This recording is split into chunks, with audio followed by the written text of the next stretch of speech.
நாம் அப்படியே ஒழுங்கால் படிடுவோம்.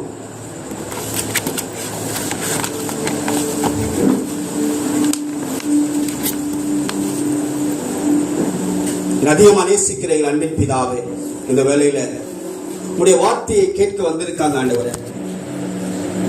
உடைய வார்த்தையிலே சுகம், உடைய வார்த்தையிலே விடுதலை. எவ்வளவு நாள் போராடி கொண்டிருக்கிறார்கள் ஆண்டவரே. என்னால ஜெபிக்க முடியலையே, நான் விழுந்து விழுந்து பாவத்திலே விழுந்து விழுந்து எந்திருக்கிறேனே, எனக்கு பலவீனமாக இருக்கிறதே, நான் புறக்கணிக்கப்பட்ட நிலையில தள்ளப்பட்ட நிலையில நான் வந்திருக்கிறேனே, என்னை யார் விடுவிக்க கூடும் என்று சொல்லி என்னை வைத்திருக்கிற இவர்களை கண்ணோக்கி பார்ப்பீராக. ஒரு நிரந்தரமான ஒரு விடுதலை உண்டாகட்டும், நிரந்தரமான சுகம் உண்டாகட்டும். கர்த்தர் கிரியை செய்யும்படியாய் ஜெபிக்கிறோம் அப்பா. இன்றிலிருந்து ஒரு புது சிருஷ்டியாக, புது மனுஷியாக தேவன் மாற்றுங்க. இயேசுவின் நாமத்துக்குள்ளாக ஒவ்வொருவரையும் ஒப்புவிக்கிறேன். பரிசுத்த ஆவியானவர் பொறுப்படுத்திக் கொள்ளுங்க. எங்கள் ஜீவன் நல்ல பிதாவே, ஆமென். நம்ம எடுத்து வாசிப்போம். மத்தேயு 8ஆம் அதிகாரம் 16ஆம் வசனத்தை வாசிப்போம். அஸ்தமனமான போது பிசாசு பிடித்திருந்த அநேகரை அவரிடத்திலே கொண்டு வந்தார்கள். அவர் அந்த ஆவிகளை வார்த்தையினாலே துரத்தி பிணியாளிகளை எல்லாரையும் சுத்தமாக்கினார். இந்த ஜெபம் என்ன ஜெபம்? இது இன்னைக்கு நடக்கிற ஜெபம் என்ன ஜெபம்? அமாவாசை ஜெபம். அநேகர் சொல்லுவாங்க, கிறிஸ்தவர்கிட்ட கேட்டாதான் தெரியும் அமாவாசைன்னா என்ன. என்னைக்கு ஏன்னு சொன்னா, அன்னைக்கு நம்ம ஒவ்வொரு சபைகளிலும் அமாவாசை இரவில ஜெபிக்கிறது வழக்கமாய் வைத்திருக்கிறோம். பைபிள்ல அப்படிப்பட்ட வார்த்தை இருக்கா? அமாவாசை இருக்கா? அமாவாசை நாள் என்று சொல்லி வேதத்துல இருக்கிறது. சகோதரி சரியா சொன்னாங்க. இன்றைக்கு நான் வாசித்த இந்த பகுதியில அஸ்தமனமான போது பிசாசு பிடித்திருந்த அநேகரை அவரிடத்திலே கொண்டு வந்தார்கள். அவர்கள் அந்த ஆவிகளை தமது வார்த்தையினாலே துரத்தி பிணியாளிகள் எல்லாம் சுத்தமாக்கினார். யாரெல்லாம் பாதிக்கப்பட்டிருக்கிறார்களோ, யாரெல்லாம் வியாதினால பிரச்சனையினால பாதிக்கப்பட்டிருக்கிறார்களோ எல்லாரையும் ஆண்டவரிடத்துல கொண்டு வந்தார்கள், இயேசுவிடத்துல கொண்டு வந்தார்கள். அவர் தமது வார்த்தையினாலே துரத்தி பிணியாளிகளை எல்லாரையும் சுத்தமாக்கினார். ஒருவரை கூட அவர் சும்மா அனுப்பினதே இல்லை.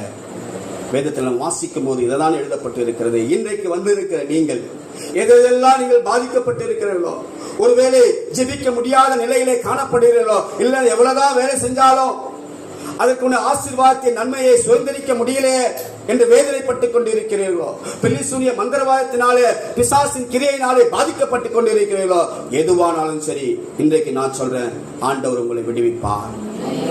அல்லேலூயா சொல்லாமா? அல்லேலூயா சொல்லாமா? நிச்சயமாக முடிவு உண்டு. உன் நம்பிக்கை வீண் போகாது என்று கர்த்தர் சொல்லுகிறார். என்ன நம்பிக்கைக்காக நீங்க வந்தீங்களோ, எதற்காக இந்த இடத்துல இந்த இரவு ஜெபத்துல வந்தீங்களோ, அந்த நம்பிக்கை நிச்சயமாக அது நடக்கும், அது நடந்தேறும். ஆண்டவரை காட்டி கொடுக்கிற அந்த நேரம் ஒரு அமாவாசை நேரமாக காணப்பட்டுக் கொண்டிருக்கிறது.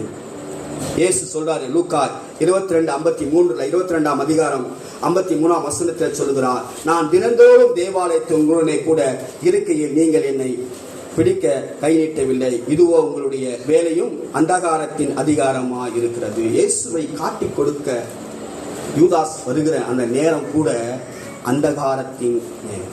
இது என்ன வேலை? அந்தகாரத்தின் அதிகாரமாய் இருக்கிறது. அப்படிப்பட்ட இருள் சூழ்ந்த நிலையில தான் இயேசுவையும் பிடிக்க வந்திருக்காங்க.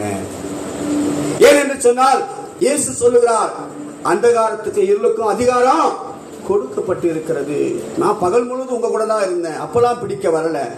ஆனா அந்த இரவு வேளையில இந்த அதிகாரம் பெற்ற நிலையில நீங்க பிடிக்க வந்திருக்கீங்க என்று சொல்லி ஆண்டவர் சொல்கிறார்.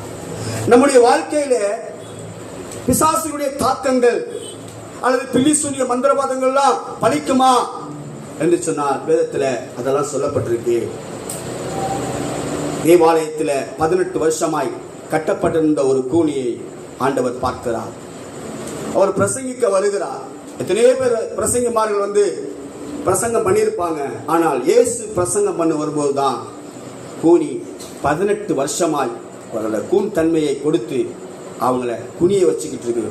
உலகத்தை பார்க்காதபடி, மற்றவர்களை பார்க்காதபடி ஒரு தாழ்ந்த நிலையிலே அவங்களை கொண்டு போனதை ஆண்டவராக இயேசு அங்கே சுட்டி காண்பிக்கிறார். அவங்கள விடுவிக்கிறார். தேவாலயத்தில் இந்த செயல்கள் நடக்கிறது. இன்றைக்கு நாம் பார்க்கிறோம், அநேக கிறிஸ்தவ குடும்பங்களில் பிரச்சனை, பிள்ளைகள் மூலமாக, கணவன் மூலமாக, மனைவி மூலமாக பிள்ளை சூனியங்கள், வியாபாரத்தில் இழப்பு, தோல்விகள், விபத்துகள் எல்லாம் நடந்தே இருக்கிறது. நமக்கு விரோதமான காரியங்கள் செய்யப்பட்டுக் கொண்டே இருக்கிறது. நம்ம அதிலெல்லாம் ஜெயம் எடுக்கணும். நம்ம ஜெய கிறிஸ்து நம்மோடு கூட இருக்கிறார். நான் உன்னை விட்டு விலகுவதும் இல்லை, உன்னை கைவிடுவதும் இல்லை ஆண்டவர் வாக்கு கொடுக்கிறார். ஆனாலும் ஏன் அதில் நம்ம சிக்கிக் கொண்டு இருக்கிறோம்? ஏன் அதில் பாதிக்கப்பட்டுக் கொண்டு இருக்கிறோம்? முடிவு தெரியாமல் நாம் அலைந்து கொண்டு இருக்கிறோம். ஏன் பாதிப்பு என்று சொல்லும் போது மார்க் 1:34 பலவிதமான வியாதிகளால் உபத்திரவப்பட்டுக் கொண்டிருந்த அநேகரை அவர் சுஸ்தமாக்கி அநேக பிசாசுகளை துரத்தினார். வியாதிக்கு காரணம் பிசாசு. ஒருவருக்கு கிட்னி ஃபெயிலியர் ஆச்சுன்னு சொல்லி டயாலிசிஸ் பண்ணணும்னு சொல்லி கூப்பிட்டாங்க ஹாஸ்பிட்டல். இப்போ ஜெபம் பண்ணுவதற்காக போகும்போது எனக்கு ஆண்டவர் கொடுத்த கிஃப்ட் என்னன்னு சொன்னா, அவங்களை குறித்ததான விஷன் எனக்கு தெரியும். என்ன நடந்தது, எதனால இந்த பாதிப்பு அவங்களுக்கு வந்திருக்கு அப்படின்ற தரிசனத்தை, அந்த கிருபையை ஆண்டவர் எனக்கு கொடுத்ததுனால எனக்கு முன்ன வந்தது என்னன்னா, உடனே பிசாசுடைய கிரியைகள், அந்த ஸ்பிரிட் என்ன இதனால பாதிக்கப்பட்டிருக்காங்களோ அந்த ஆவி என் கண் முன்னாடி வந்தது. நான் உடனே சொல்லி ஜெபம் பண்ணேன், இயேசுவின் நாமத்துல இந்த கிட்னி ஃபெயிலியரை உண்டாக்குன ஆவியை இயேசுவின் நாமத்துல வெளியேறு அப்படின்னு சொன்ன உடனே அப்பதான் அவங்களை விட்டு அந்த பிசாசு வெளியேறிச்சு. அப்புறம் டெஸ்ட் எடுத்து பார்த்தா கிட்னி சூப்பரா இருக்கு. வியாதிகளை கொடுக்கும் நமக்கு தெரியாது. இன்னைக்கு பார்க்கிறோம், சுகரு, பிரஷரு, கேன்சரு, என்னென்னமோ வியாதிகள் வந்து கொண்டு இருக்கிறது. கொரோனா வைரஸ் போன்ற வியாதிகள் வந்து கொண்டு இருக்கிறது. அது நம்ம பாதிக்கப்பட்டு கொண்டுதான் இருக்கிறோம். ஆனால் பிசாசினால இந்த வியாதிகள், அநேக வியாதிகளுக்கு காரணம் பிசாசு. நம்ம அதை அறியாம என்ன செஞ்சுட்டு இருக்கோம், அதுக்கு மருத்துவங்கள் பண்ணி கொண்டு இருக்கிறோம். இங்கே வேதம் சொல்லுகிறது, ஏன் ஆண்டவரை அறிந்திருக்கிற, ஆண்டவரை தெய்வமாக கொண்ட ஜனங்கள் பாதிக்கப்படுகிறார்கள். நீங்க எப்படாவது கேள்விப்பட்டிருக்கீங்களா? நீங்க பார்த்திருக்கீங்களா? நிறைய கூட்டங்களுக்கு போவேன். கூட்டம் நடத்துகிறது மாத்திரமல்ல, கூட்டம் நடக்கிற இடத்துக்கும் நான் அதிகமாக போவேன். நான் பார்க்கக்கூடிய காரியங்கள் என்னன்னா, அநேக இங்கே வர கூட்டத்தில் தான் இன்னொரு இடத்துல வருவாங்க, அங்கே வந்து இன்னொரு இடத்துக்கும் வருவாங்க. ஏன் இந்த காரணம்? விடுவிக்க முடியவில்லை, என்னன்னே தெரியாது. ஒரு சில இடத்துல சொல்லுவாங்க, பாஸ்டர் சொல்லுவாங்க, நீ அடிக்கடி இப்படி வந்துகிட்டு இருக்க, நீ என்ன செய்யக்கூடாது, வரக்கூடாது, நீ மனம் திரும்பு, பாவத்தை விட்டு மனம் திரும்பு அப்படின்னு சொல்லி அனுப்பிடுவாங்க. ஆனா ஆண்டவர் அந்த காரியம்லாம் செய்யவே இல்லைங்க. வந்த யாவருக்கும் அவர் விடுதலையை கொடுத்தவர். ஒருவரையும் புறம்பே தள்ளாத தேவன், எல்லாருக்கும் ஆண்டவர் விடுதலையை கொடுத்தார். ஏன் நமக்கு இப்படிப்பட்ட பாதிப்புகள் வருகிறது? வேதம் என்ன சொல்லுகிறது என்பதை நாம் பார்ப்போமே. முதலாவது, சபை கூடி வருதலை விட்டு விடக்கூடாது. நீங்க சரியா நோட் பண்ணிக்கங்க. இதுல நீங்க சரியா இருந்தீங்கன்னா எந்த பிரச்சனையும் உங்களுக்கு வராது, எதுவுமே அணுகாது. அடுத்து நான் பின்ன என்ன சொல்லி தரப்போறேன்னா, அதை நீங்க கற்றுக்கொண்டீங்கன்னா நீங்க எல்லாரும் இயேசுவை போல ஒரு விடுதலை ஊழியத்தை நீங்க எல்லாரும் செய்ய போறீங்க. எல்லாரும் செய்ய போறீங்க. வியாதியஸ்தரை கையை வையுங்க, அப்போ சொஸ்தமாக ஆண்டவர் வாக்கு கொடுக்கிறார். அது நிச்சயமாய் நிறைவேறும். வாசிப்போமே, எபிரேயர் 10:25. சீக்கிரம் சட்டுன்னு வாசிங்க, நேரம் குறைவிட நான் தான் வாசிக்கணும். 25. சபை கூடி வருதலை சிலர் விட்டு விடுகிறது போல நாமும் விட்டு விடாமல் ஒருவருக்கு ஒருவர் புத்தி சொல்ல கடவோம். சபை கூடி வருதலை விட்டு விடக்கூடாது. என்ன நடக்கும் தெரியுமா? ஒருத்தருக்கு பில்லி சூனியம் வைக்கணும் அப்படின்னு சொன்னா, அதை வைக்க ஆரம்பிச்ச உடனே அது என்ன செய்யும்? முதல் அவங்களை தாக்க முடியாது. ஒரு சூனியத்தை நாவி ஒரு தாக்க முடியாது. என்ன நடக்கும் அப்படின்னு சொன்னா, சபைக்கு போக காரியத்தை தடை பண்ணும். உங்களுக்கே தெரியாது, சர்ச்சைக்கு கிளம்பிட்டு இருப்பீங்க, அப்பதான் சொந்தக்காரர் வந்துருவாங்க. மாமா வந்துட்டாரு, என் பெரியப்பா வந்துட்டாரு, எங்க அத்தை வந்துட்டாங்க. நம்ம என்ன செய்யக்கூடாது? அவங்கள விட்டுட்டு நம்ம சபைக்கு போகக்கூடாது. இதெல்லாம் ஆண்டவர் பார்ப்பாரு. நீங்க என்ன சொல்லணும் தெரியுமா? அத்தை, எனக்கு சர்ச்சை இருக்கு, நான் போயிட்டு வந்து உங்களை நீங்க இருங்க, பத்திரமா இருங்க, நான் 2 மணி நேரம் நான் போயிட்டு வந்துடுவேன், அப்புறம் வந்து கவனிக்கிறேன். இன்றைக்கு அநேகர் செய்கிற தவறு என்ன தெரியுமா? சொந்தக்காரவன் அவங்க வந்து எதாவது நினைச்சுப்பாங்களே, மாமா எதாவது நினைச்சுப்பாரு, அவங்க விட்டுட்டு போனா அப்படின்னு சொல்லி சபை கூடி வருதலை நம்ம என்ன செய்யலாம்? விட்டு விடுகிற செயலை செய்ய ஆரம்பிப்போம். அப்படி வந்துருச்சுன்னா பிசாசின் தாக்கம் உங்களுக்கு ஆரம்பிச்சிச்சுன்னு நீங்க நினைச்சிருக்கீங்க. சபைக்கு போகாமல் தடை பண்ணும். இது கூட இப்படிப்பட்ட ஜெபங்களுக்கு போகாமல், இந்த ஜெபங்களுக்கு பிரச்சனையோடு கூட நமக்கு நல்லா இருக்க மாதிரி தெரியும், ஆனா இனிமேல் தான் உங்களுக்கு தெரியும் என்னென்ன உங்களுக்கு காரியங்கள் நடந்திருக்குன்னு சொல்லி. இப்படிப்பட்ட சபை கூட்டங்களிலே கலந்து கொள்ள முடியாதபடிக்கு வேலையை கொடுக்கிறது, வேலை பலுவை கொடுக்கிறது.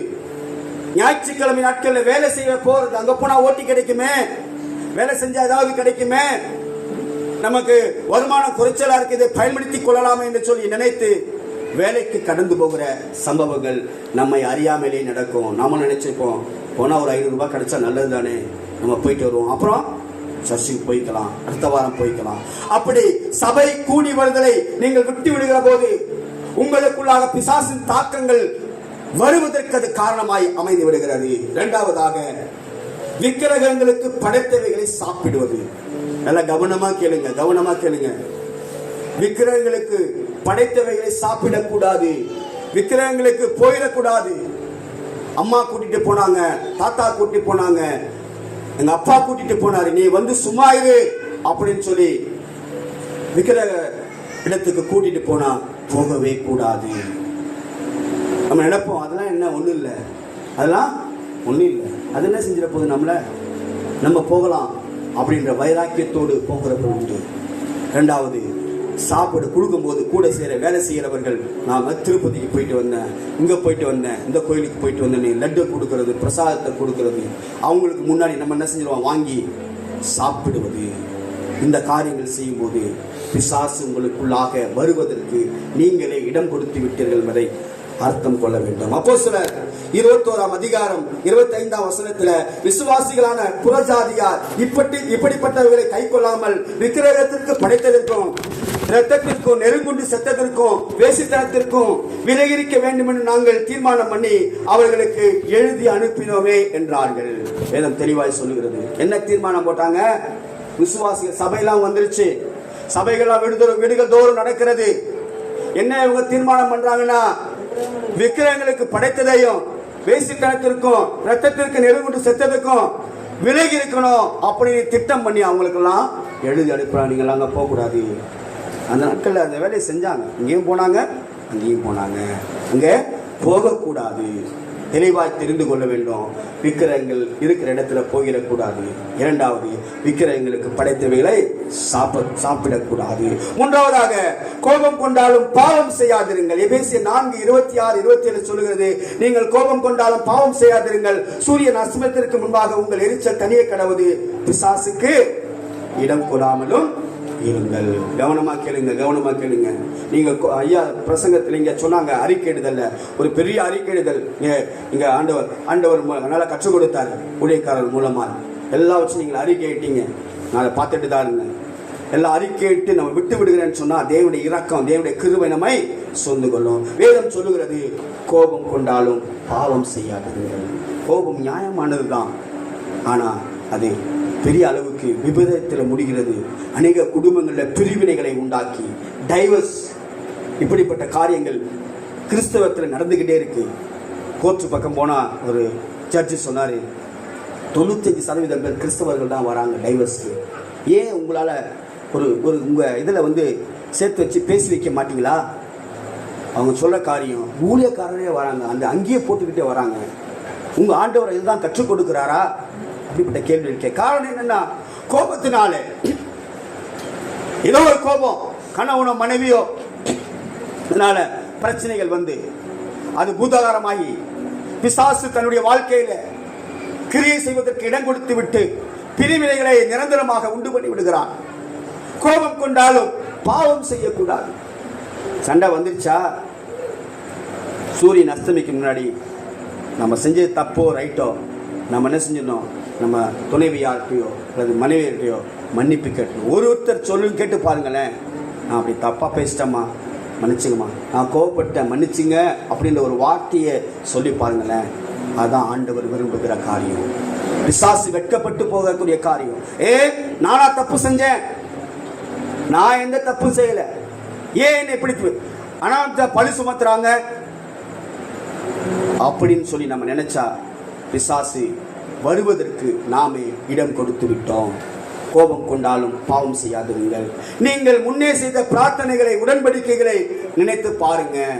ஆண்டவரை ஏற்றுக்கொண்ட பிறகு, இதுக்கு முன்னால நீங்க விக்கிரகங்களுக்கு போய் ஏதாவது பொருத்தனைகள் பண்ணிருப்பீங்க, உடன்படிக்கை பண்ணிருக்கீங்க, தீ மிதிக்கிற, சட்டை இருக்கிற, அழகு குத்துற, ஏதாவது ஒரு பிரார்த்தனை, மொட்டை அடிக்கிற, எது செய்திருந்தாலும் நம்ம ஆண்டவரை ஏற்றுக்கொண்டு விட்டோமே, இனிமேல் நமக்கு அது வராது, அதெல்லாம் ஒன்றுமே நடக்காது அப்படின்னு நீங்கள் விட்டுவிடக்கூடாது. அதுக்காக போய் அந்த பிரார்த்தனையை செய்ய வேண்டுமா? அதை செய்ய தேவையே இல்லை. என்ன செய்யணும்னா, ஒரு ஜெபத்தை செய்யணும். நான் இந்த மாதிரி ஒரு உடன்படிக்கை பண்ணியிருக்கேன், நான் மொட்டை போறேன்னு பண்ணியிருக்கேன், இதை செஞ்சால் நான் மொட்டை போறேன்னு பண்ணியிருக்கேன், அழகு குத்துறேன்னு பண்ணியிருக்கேன், ஆடு வெட்டுறேன், கோழி வெட்டுறேன்னு சொல்லியிருக்கேன், அந்த உடன்படிக்கை பண்ணியிருக்கேன். நான் அறியாமல் நாட்டில் செய்த உடன்படிக்கையை இயேசுவின் நாமத்தில் நான் உடைத்தெறிகிறேன், இயேசுவின் ரத்தத்தினால் அது முற்றிலும் முறிக்கப்படுவதாக அப்படின்னு ஜெபம் பண்ணிட்டு என்ன செய்யணும், நம்ம அதை விட்டு விடணும். ஆனால் அதெல்லாம் நம்ம செய்யாமல் இருந்தால் நமக்கு பிசாசு நம்மிடத்தில் வருவதற்கு அதற்கு அதிகாரம் இருக்கிறது. நம்ம விசுவாசிகளாக யாவரும் அதை தெளிவாய் தெரிந்து கொள்ளணும். கிட்டத்தட்ட லட்சக்கணக்கான பிசாசுகளை திறத்திருக்கிற, லட்சக்கணக்கான ஆவிகள் சொல்லுகிற காரியங்களை பார்த்திருக்கிற ஊழியர் செய்கிறவர்களுக்கு கூட நான் தான் எல்லாம் செஞ்சு வச்சேன், ஆனால் என்னை விட்டுட்டு என்கிட்ட உடன்படிக்கை பண்ணிட்டு இது இப்படி வந்துருச்சு, அந்த உடன்படிக்கையை நீ முறித்து விடு, நான் போயிடுறேன் அப்படின்னு சொல்ற பிசாசுகள் தான் உண்டு. நம்ம சரியா எண்ணிக்கொள்ள வேண்டும். நம்ம ஆண்டவரை ஏற்றுக்கொள்வதற்கு முன்பாக எல்லாம் இந்து பேக்ரவுண்டில் தான் வந்திருப்போம். நிச்சயமாக உடன்படிக்கை பண்ணியிருப்போம். நம்ம பண்ணலனாலும் நம்ம அப்பா பண்ணியிருப்பாங்க, அம்மா பண்ணியிருப்பாங்க, சொந்தக்காரங்க பண்ணியிருப்பாங்க, ஏதோ ஒரு காரியத்தை பண்ணியிருப்பாங்க. திருமணம் ஆகலைன்னு சொல்லி அந்தந்த கோயிலில் போய் திருமணம் ஆயிடுச்சுன்னா இந்த காரியங்களை செய்கிறேன்னு சொல்லியிருப்பாங்க. ஆனால் அது திருமண காரியம் நடந்திருக்கும், அப்புறம் ரட்சிக்கப்பட்டு ஆண்டவர் ஏற்றுக்கொண்ட பிறகு அப்படி இருந்தாலும் கூட அந்த ஆவிகள் பின்தொடர்ந்து வருவதற்கு அது உரிமை உண்டு.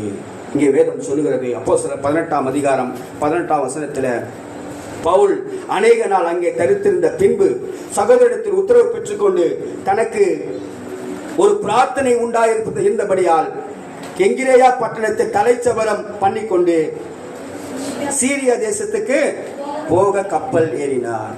பவுலும் ஒரு காரியம் என்ன அப்படின்னு வேதத்தில் சொல்லப்படலை, ஆனால் என்ன செஞ்சிருக்காரு, தலைச்சவரம் பண்ணிக்கொண்டு அப்படின்னு சொல்லி ஒரு பிரார்த்தனை இருந்துச்சு, அதுக்கு தலைச்சவரம் பண்ணிக்கொண்டார் அப்படின்னு சொல்லி விதத்தில் சொல்லப்பட்டிருக்கு.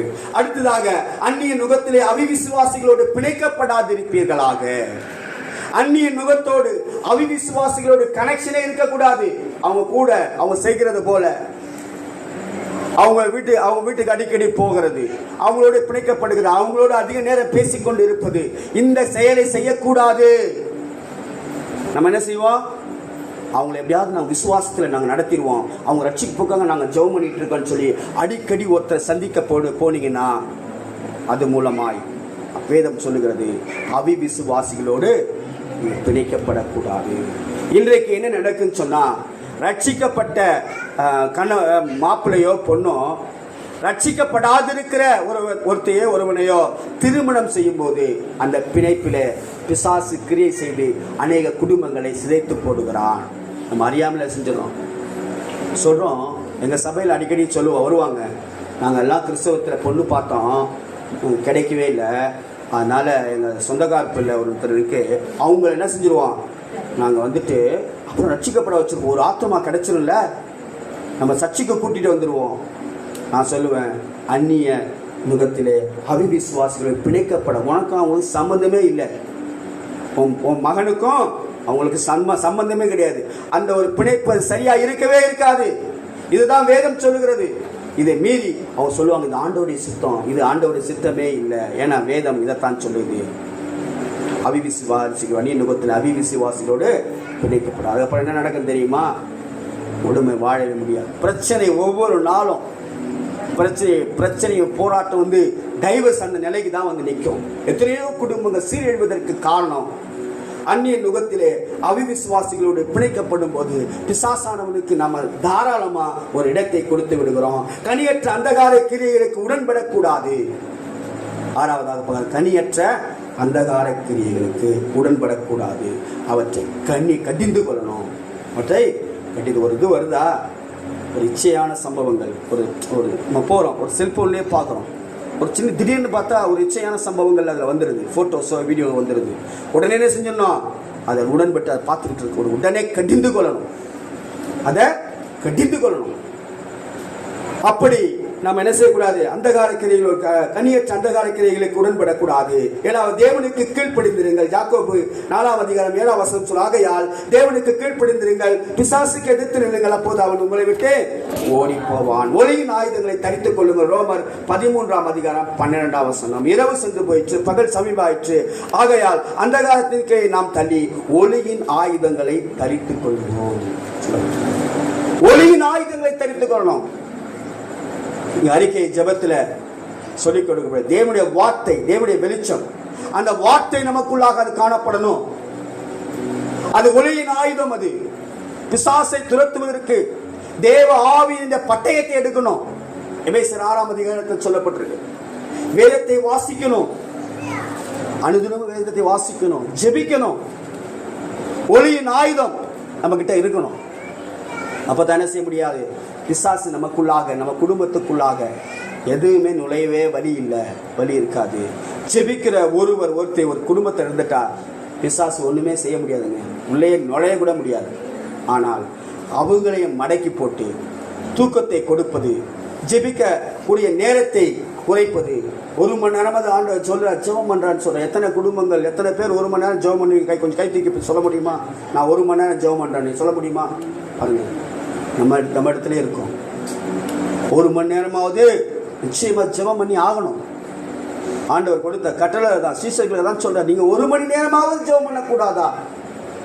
இன்னைக்கு வேலை வேலை வேலை, இங்கே போகணும், எத்தனை மணிக்கு போகணும், 5 மணிக்கு போகணும், 4 மணிக்கு போகணும், இத்தனை மணிக்கு கிளம்புனா தான் சரியா இருக்கும். ராத்திரியில் லேட்டாக வந்துட்டு காலை எந்திரிக்க முடியாம, ஜெபிக்க முடியாம, இப்படிப்பட்ட வேதத்தை வாசிக்க முடியாம நம்ம இருக்கும்போது நிச்சயமாக நம்ம ஒளியின் ஆயுதங்கள் நம்ம தரித்து கொள்ள முடியாது. பிசாசுக்கு தெரியும், இவங்ககிட்ட போனால் ஒன்றும் பலிக்குமா பலிக்காதாரு, தெளிவாக வந்துடுவான், கிளியராக வந்துடுவான். நம்ம ஜெப நேரத்தை சரியாக ஒதுக்கி ஜெபிக்கணும். 1 மணி நேரம் ஜெபிக்கணும், 1/2 மணி நேரமாவது வேதத்தை வாசிக்கணும். அந்த பழக்கத்தை நம்ம ஏற்படுத்தி கொள்ளணும். நான் ரட்சிக்கப்பட்ட நாட்கள்லாம் ஜெபம் எங்கேயுமே கேட்கும், எல்லாரும் ஜெபம் பண்ணுவாங்க. எங்கள் சபையிலும் கிட்டத்தட்ட 100 விசுவாசிகள் இருக்காங்க, 100 பேர்கிட்ட ரெகுலராக வந்துடுவாங்க. அவங்களுடைய காரியத்தை நான் பார்க்கிறேன். ஜெபக்குறைவு இந்த நாட்களில் காணப்படுகிறது. ஜெபக்குறைவு அப்படின்னா நம்மகிட்ட ஒளியின் ஆயுதத்தை பிணிக்கிட்டு போயிட்டான், பிசாசு நுழைவதற்கு அது ஏதுவாய் மாறுகிறது. நாம மார்க் 16-17 பார்க்கிறோம். நம்ம விசுவாசிகளா நம்மளே டெஸ்ட் பண்ணி பார்க்க ஆண்டவர் சொல்றாரு. விசுவாசி நடக்கும் அடையாளங்கள் ஆவன, என் நாமத்தினாலே பிசாசுகளை துரத்துவார், அவமான பாஷைகளை பேசுவார்கள், சர்ப்பங்களை எடுப்பார்கள், சாவுக்கு ஏதுவான யாதனை குடித்தாலும் அது அவர்களை சேதப்படுத்தாது, வியாதியஸ்தர்கள் மேல் கைகளை வைப்பார்கள், அப்போது சுஸ்தமாகும். நீங்க ஜெபம் பண்ணி எத்தனை பேருக்கு வியாதியை சுகமாக்கி இருக்கீங்க? கை வச்சு ஜெபம் பண்ணி எத்தனை பேருக்கு வியாதியை சுகம் ஆண்டவர் கொடுத்திருக்காரு சொல்ல முடியுமா? பிசாசு எத்தனை பேர் துரத்திருக்கீங்க? பிசாசு எத்தனை பேர் துரத்திருக்கீங்க? வேதம் சொல்லுகிறது. அப்படின்னா நீங்க விசுவாசியே இல்லை. ஒரு பிசாசாவது நீ துரத்திருக்கணும். நீங்க துரத்தலனா நீங்க விசுவாசி இல்லை. வேதம் அதுதான் சொல்லுது. அவங்களால நடக்கும் அடையாளம் தான் விசுவாசினா அதான் நடக்கும். அப்படி நடக்கல, அந்த அடையாளம் நடக்கலனா நீங்கள் விசுவாசி இல்லை. ஆண்டவர் நம்ம ரட்சிக்கப்பட்ட உடனே நமக்கு அதிகாரமும் வல்லமை ஆண்டவர் கொடுக்கிறார். நம்ம என்ன செய்யறோம்? எல்லாவற்றையும் பெற்றுக்கொண்டு நம்ம அப்படியே மூட்டை கட்டி வச்சிடறோம். ஐயோ இப்படி ஆகிப்போச்சு, அப்படி ஆகிப்போச்சு, இது நடந்துருச்சு, அது நடந்துச்சு, பயம்.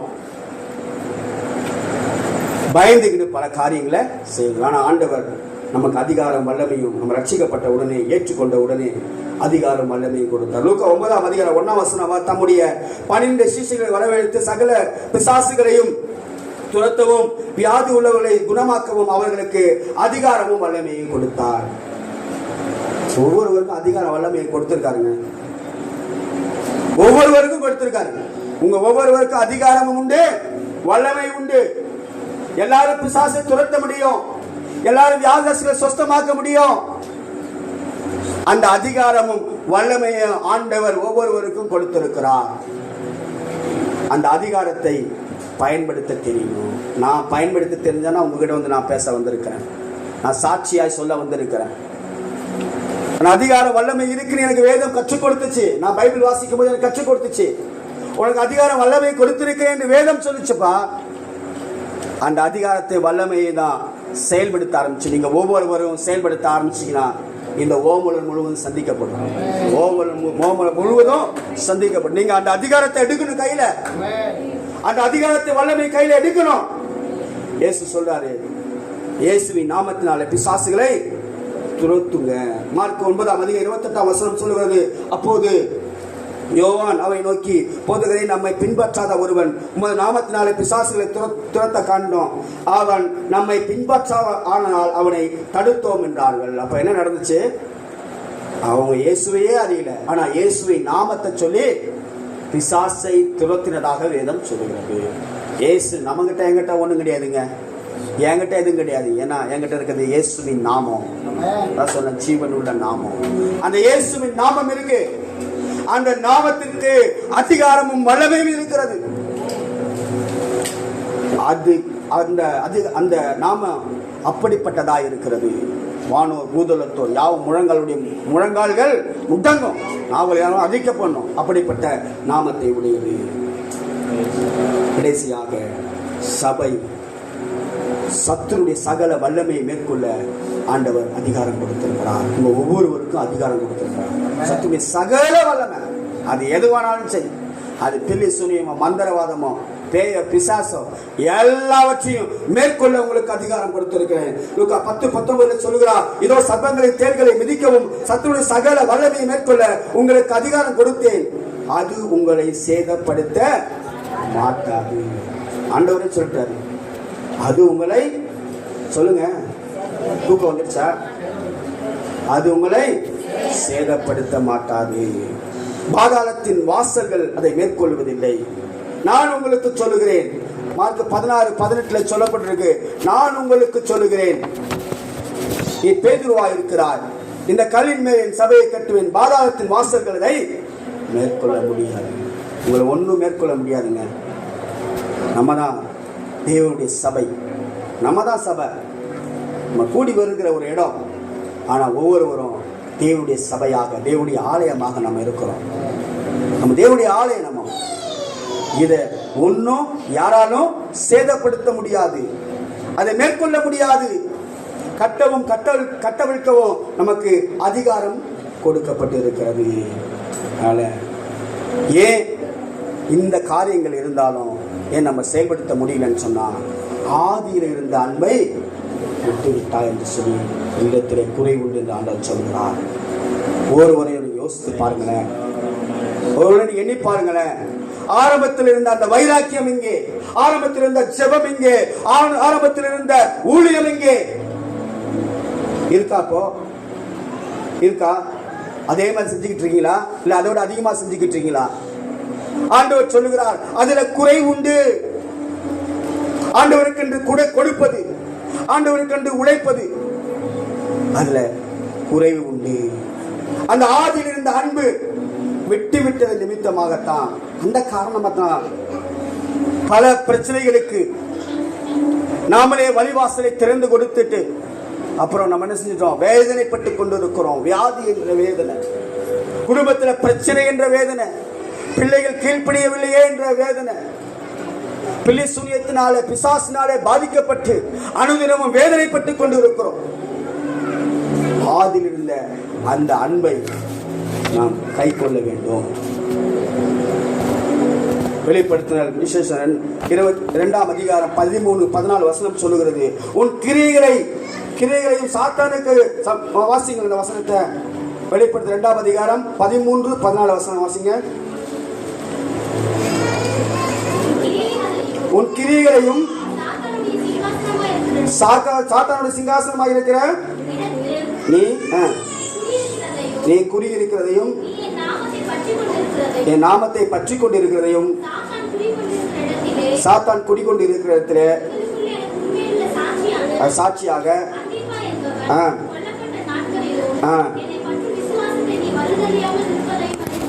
விசுவாசத்தை மறுதலியாமல் இருப்பதையும் அறிந்திருக்கிறேன். ஆகிலும் சில காரியங்களை குறித்து உன் பேர் எனக்கு குறைவுண்டு. வாசிங்க. விக்கிரகங்களை படைத்தவை புசிப்பதற்கும் வேசித்தனம் பண்ணுகிறதற்கும் போடும்படி பாலாக் என்பவன் போதனை செய்த பீலையாமுடைய போதகத்தை கை கொள்ளுகிறவர்கள் உன்னிடத்தில் உண்டு சொல்றாங்க. விக்கிரகங்களுக்கு படைத்தது வேசித்தனம் விலகி இருக்கும். அதில் நம்ம சிக்கிக் கொண்டால் நம்ம ஆதியிலிருந்து அந்த அன்பு போயிடும், ஆதியிலிருந்து அந்த வைராக்கியம் போயிடும். அப்ப நம்முடைய வாழ்க்கையிலே பயமும் வேதனையும் திகிலும் தான் நம்மை பிடித்துக் கொள்ளும். நன்றாக அறிந்திருக்க வேண்டும், நம்ம தேவன் ஒவ்வொரு நாளும் நம்ம வாட்ச் பண்ணிட்டே இருக்காரு. உள்ளங்கையில் வரைந்திருக்கிறேன்னு ஆண்டவர் சொல்றாரு. அவனுடைய உள்ளங்கையில் நம்ம எல்லாரும் இருக்கிறோம், என்ன தப்ப முடியாது. சங்கீதக்காரர் தாவீது சொல்வாரு, எங்க போனாலும் என்ன செய்யறாரு, நீங்க அங்கேயே இருக்கீங்க. சமுத்திரத்துல போனாலும் இருக்கீங்க, எங்க போனாலும் நீங்க அங்கேயே இருக்கீங்க. ஆண்டவருக்கு மறைவாக ஒன்றுமே நடக்காது. ஆண்டவருக்கு மறைவாக ஒன்றுமே நடக்காது. கர்த்தருக்கு பயப்படுதலே ஞானத்தின் ஆரம்பம்.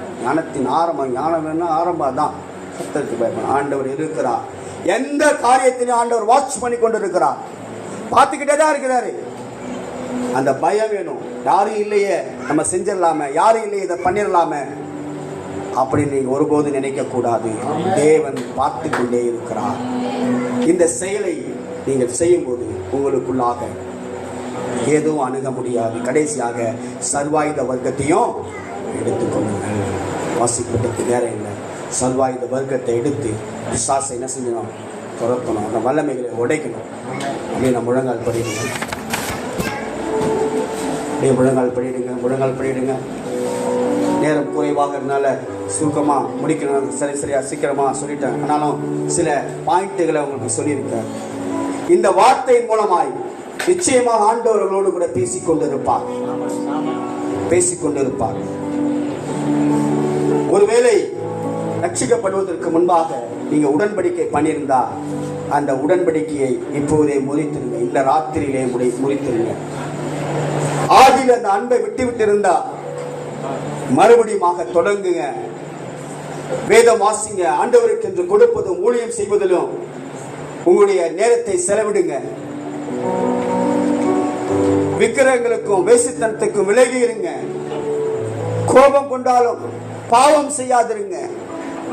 பிசாசுக்கு எதிர்த்து நில்லுங்க. அப்படி நீங்கள் செய்கிற போது நிச்சயமாக ஆண்டவர் உங்கள் வாழ்க்கையை ஆசீர்வதிப்பார். உங்களை என்ன நோக்கத்திற்காக தெரிந்து கொண்டாரோ அந்த நோக்கம் அது நிறைவேறும். சும்மாலாம் நீங்க வரலங்க. யாரும் சும்மா ரட்சிக்கப்படவே முடியாது. நான் சொல்லுவேன், எத்தனையோ பேருக்கு தொடர்ந்து சுவிசேஷத்தை சொன்னாலும் அது நம்ம கிட்ட இல்லைங்க. சொல்ல வேண்டியது நம்முடைய கடமை, நம்ம விழுந்த கடமை. அது இயேசு கிறிஸ்துவை குறித்த சுவிசேஷ நற்செய்தி அறிவிப்பது நம்முடைய கடமை. அதை நம்ம செய்வோம். ஆனா ஆண்டவர் தான் ரட்சிப்புக்கு ஏதுவாக கொண்டு வர முடியும். ஆண்டவர் தான் மீட்டெடுக்க முடியும். நீங்க எல்லாரும் தேவனால் அழைக்கப்பட்டவர்கள், தேவனுடைய பிள்ளைகள். உங்களுக்கு அதிகாரமும் வல்லமை ஆண்டவர் கொடுத்திருக்கிறார். சர்ப்பங்களின் தேர்களை மிதிக்கவும் சத்துடைய சகல வல்லமை மேற்கொள்ள உங்களுக்கு அதிகாரம் கொடுத்தேன். அவைகள் சேதப்படுத்தாது. உங்களை நீங்களே நிதானித்து அறியுங்கள். நீங்க என்னென்ன காரியங்கள்லாம் செஞ்சீங்க இந்த ஆண்டவர் சமூகத்தில் இந்த ராத்திரியில நீங்கள் அதை அறிக்கையிடுங்க. அதை விட்டு விடுகிறேன் என்று சொல்லுங்க. உங்களுக்கு இருக்க பாதிப்புகள் என்னவா இருந்தாலும் சரி, அது இன்றோடு அப்படியே ஓடியே போயிடும். அது கிட்டவே வராது, உங்களை நெருங்கவே நெருங்காது, உங்களை பார்த்தா பயந்து ஓடும். நீங்க ஒரு வீட்டுல போய் காலை வச்சீங்கன்னா பிசாசங்க அலரும். உங்களுக்கு அந்த அதிகாரம் வல்லமை ஆண்டவர் கொடுத்திருக்கிறார், எல்லாருக்கும் தான் கொடுத்திருக்கிறார். நம்ம ஆராய்ந்து பார்ப்போம். ஒரு 2 நிமிஷம் ஆராய்ந்து பாருங்க. யாரும் சும்மா இருக்க வேண்டாம். அது முக்கியமான தருணம். இது முக்கியமான தருணத்தை நீங்க இழந்துடக்கூடாது. நீங்க உங்களையே நிதானித்து அறியுங்கள். நம்ம கலாத்தியர் 5:19 வாசித்த மாம்சத்தின் கிரிகள் அது வெளியரங்கமாக இருக்கிறது. அவைகள் ஆவன விபச்சாரம், வேசித்தனம், அசுத்தம், காம விகாரம், விக்கிரக ஆராதனை, பிலிசூனியம், பகைகள், கோபங்கள், வைராக்கியங்கள், பிரிவினை, சண்டைகள், மார்க்க பேதங்கள், களியாட்டுகள் முதலியன இப்படிப்பட்டவர் செய்கிற தேவ ராஜ்யத்தை சுதந்திரிப்பதில்லை. இதெல்லாம் நான் இருக்கிறேன்னு கொஞ்சம் அனலைஸ் பண்ணி பாருங்க, ஆராய்ந்து பாருங்க. ஒவ்வொரு சும்மா இருக்க வேண்டாம். கண்களை மூடுங்க. பக்கத்தில் யாருன்னு பார்க்க வேணாம். ஒரே நிமிஷம் தான் முடிய போகுது. ஆராய்ந்து பாருங்க. உங்களுடைய பழைய வாழ்க்கை எப்படிப்பட்ட குணங்கள் இருந்தது? நீங்க ரட்சிக்கப்பட்ட மாறிட்டீங்களா? மாறலையா? நீங்க அதே நிலையில இருக்கீங்களா? உங்களுக்கு பிசாசு தாக்கம் நிச்சயமாக வரும்.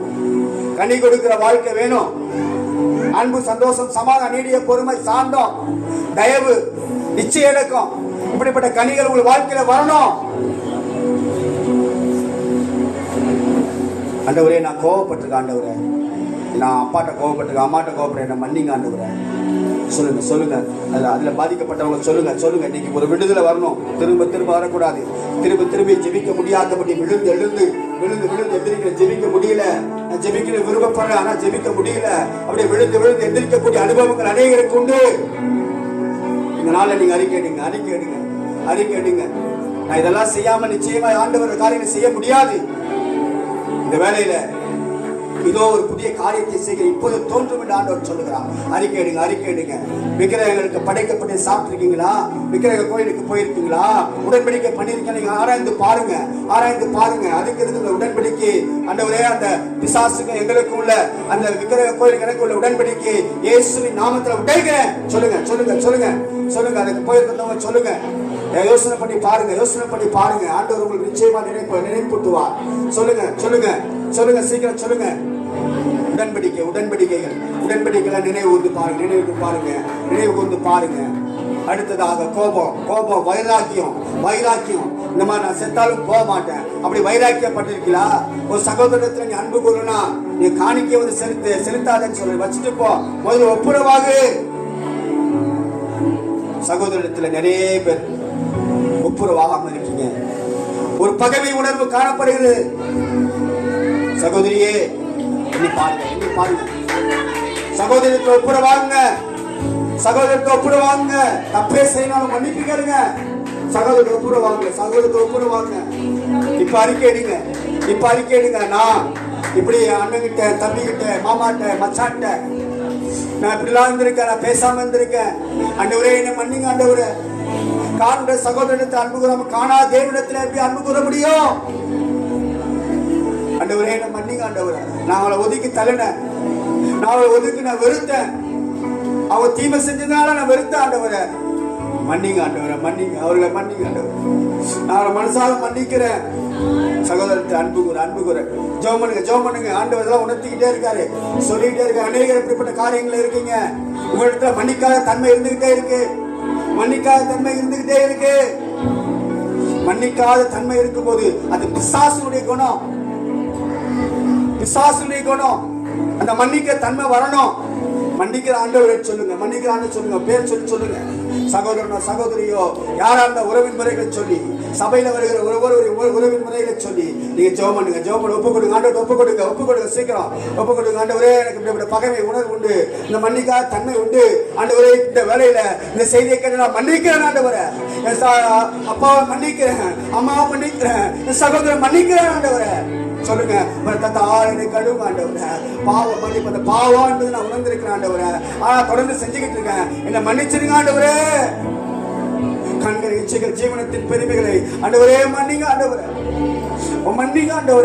உம்மை முன்னாடி வைக்காம நான் உலகத்தை முன்னாடி வச்சிருக்கேன், பணத்தை முன்னாடி வச்சிருக்கேன், என் புருஷனை முன்னாடி வச்சிருக்கேன். ஆண்டவரே, உமக்கு நான் முதலிடம் கொடுப்பேன். ஆண்டவரே, இனிமேல் உமக்கு உம்முடைய ராஜ்யத்திற்கண்டு உம்முடைய ஆண்டவர் சபை கூடி வருவதை நான் ஒரு நாள் விட்டுவிட மாட்டேன். ஒப்பு கொடுங்க, ஒப்பு கொடுங்க, ஒப்பு கொடுங்க. சும்மா இருந்துடாதீங்க சகோதரிய, சும்மா இருந்த சகோதரனே. இது முக்கியமான தருணம். ஆண்டவர்களோடு கூட பேசிக் கொண்டு இருக்கிறார், ஆண்டவர்களோடு கூட இடைபெற்றுக் கொண்டு இருக்கிறார். இப்படிப்பட்ட காரியங்கள் இருந்தால் நிச்சயமா நாம் ஜெயிக்க முடியாது. இந்த உலகத்தை ஜெயிக்க முடியாது, இந்த உலகத்தில் உள்ள பிசாசை ஜெயிக்க முடியாது. ஒப்பு கொடுங்க, ஒப்புரவாகுவோம், ஒப்புரவாகுவோம். நான் ஒப்புரவாதல் ஊழியத்தை செய்ய வந்திருக்கிறேன், நான் ஒப்புரவாதல் ஊழியத்தை செய்ய வந்திருக்கிறேன். ஆண்டவரோடு கூட உங்களை ஒப்புரவாக்கக்கூடிய வேலையை செய்ய வந்திருக்கிறேன். பாவத்தை மறைக்கிறவன் வாழ்வடைய மாட்டான், அவனை அறிக்கை செய்து விட்டு விடுகிறவனோ இரக்கம் பெறுவான், இரக்கம் பெறுவான். பாவ வலையில குடிப்பதற்கு சின்ன சின்ன காரியங்கள், பீடி சிகரெட் குடிக்க காரியம் குடிய கூட விட முடியலையே. சின்ன சின்ன பாக்கு போடுறது, கோயில போடுறது, வெத்தலை பாக்கு போடுறது, இந்த பழக்கத்தை கூட விட முடியலையா ஆண்டவரே? எத்தனையோ பேர் கலங்கி கொண்டிருக்கீங்க, கலங்கி கொண்டிருக்கீங்க. அவரை விடுவீங்க ஆண்டவரே. சின்ன சின்ன பழக்கங்கள், சின்ன சின்ன அடிமைத்தனங்கள், அடிமைத்தனத்தை மாற்றுங்க ஆண்டவரே, அடிமைத்தனத்தை மாற்றுங்க ஆண்டவரே. ஒவ்வொரு பழக்கத்திலிருந்து முற்றிலுமாய் நீக்கும்படியாய் ஜெபிக்கிறோம் ஆண்டவரே. யாரெல்லாம் பில்லி சூரியத்தினாலே வியாதினாலே பாதிக்கப்பட்டிருக்கிறது, அந்த வேலையில அவரை விடுவிக்கும்படியாக ஜெபிக்கிறோம். பொம்மையை வைத்து செய்யக்கூடிய மந்திரங்கள், முடியை வச்சு ட்ரெஸ்ஸை வச்சு செய்யக்கூடிய மந்திரங்கள் இயேசுவின் நாமத்துல, அதன் மூலமா வந்த பிசாசே இயேசுவின் நாமத்துல வெளியேறு. மந்திரத்தை எல்லாம் எடுத்துட்டு எந்தெந்த தகடுகளா இருக்கு இயேசுவின் நாமத்தில் இப்போது எரிக்கப்படுவதாக, இயேசுவின் ரத்தத்தினால் எரிக்கப்படுவதாக. எங்க வீடுகள்ல எங்க இருந்தாலும் சரி, அது வியாபார ஸ்தலத்துல எங்க இருந்தாலும் இயேசுவின் நாமத்தில் அது எரிக்கப்படுவதாக. ஒரு தெய்வீக அக்கினி இப்போது இறங்கட்டும், தெய்வீக அக்கினி இப்போது இறங்குவதாக. மாந்திரிகத்தின் கிரியைகள் முற்றிலுமாய் அழிக்கப்படுவதாக, பிசாசின் கிரியைகள் முற்றிலுமாய் அழிக்கப்படுவதாக. இயேசுவின் நாமத்தில் ஒவ்வொரு விடுதலை ஆக்குகிறேன். இப்போது தெய்வீக அக்கினி இறங்கட்டும். ஒரு அக்கினி, அக்கினி, ஒரு அக்கினி இறங்கட்டும், ஒரு அக்கினி வல்லமையா இறங்கட்டும். உங்களுடைய அதிகாரம் வல்லமை இப்போது அவர்களுக்குள்ள செயல்படட்டும் ஆண்டவரே. பிசாசை எதிர்த்து நில்லுங்கள், அப்போது உங்களை விட்டு ஓடி போவான் என்று சொல்லப்பட்டிருக்க. இனி எந்த பாதிப்பு யாருக்கும் வராதபடி என் தேவன் வேலி அடைப்பீராக. உங்களுடைய கிருபைகளை கருத்துல ஒவ்வொரு ஒப்புவிக்கிறான் ஆண்டவரே. இந்த வார்த்தை கேட்ட ஒவ்வொரு ஒப்புவிக்கிறோம் கர்த்தர் ஆண்டவரே. அவர்